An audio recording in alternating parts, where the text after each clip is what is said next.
अगली प्रतिभागी हैं अंजनी अग्रवत राजस्थान से, जो हिंदी भाषा में अपने विचार प्रस्तुत करेंगे। भारत की नींव का आगाज अलग है उसका संविधान। अनेकता में एकता को जोड़ता हो रहा भारत महान। सुप्रभात। सदन में उपस्थित आदरणीय गुरुजन और सभी श्रोताओं को मेरा नमस्कार। मरुभूमि राजस्थान से मैं Anjani Agrawat college of agriculture Basedi Dholpur की छात्रा हूँ। आज जिस महान शख्सियत की हम बात कर रहे हैं, उनकी पहचान श्रेष्ठ भारतीय मूल्यों और परंपरा की चट्टान के रूप में होती है।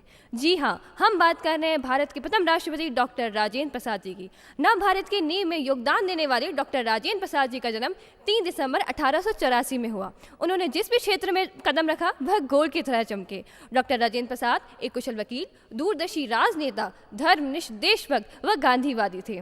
उन्होंने गांधी जी के साथ मिलकर असहयोग आंदोलन में भी बढ़ चढ़कर हिस्सा लिया। वह भारतीय राष्ट्रीय कांग्रेस के अध्यक्ष भी रहे। देश के पहले राष्ट्रपति आधी सैलरी लिया करते थे।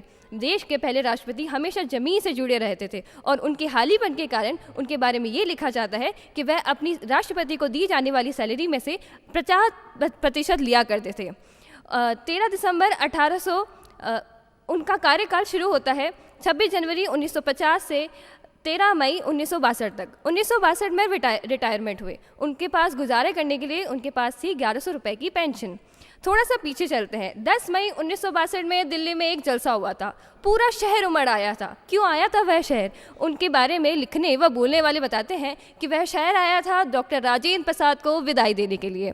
ऐसे कितने ही राष्ट्रपति होंगे, कितने ही नेता होंगे, कितने ही लोग होंगे जिनके बारे में ये लिखा और पढ़ा जाएगा कि जब उन्होंने संवैधानिक पद छोड़ा तब इतने लोग उमड़ आए थे। ऐसे थे राजेंद्र बाबू। इसी वाणी के साथ मैं विराम देना चाहूँगी कि सादगी व सज्जनता के प्रतीक डॉक्टर राजेंद्र प्रसाद, भारत के पहले राष्ट्रपति डॉक्टर राजेंद्र प्रसाद, भारत के कृषि व खाद्य मंत्री डॉक्टर राजेंद्र प्रसाद। धन्यवाद।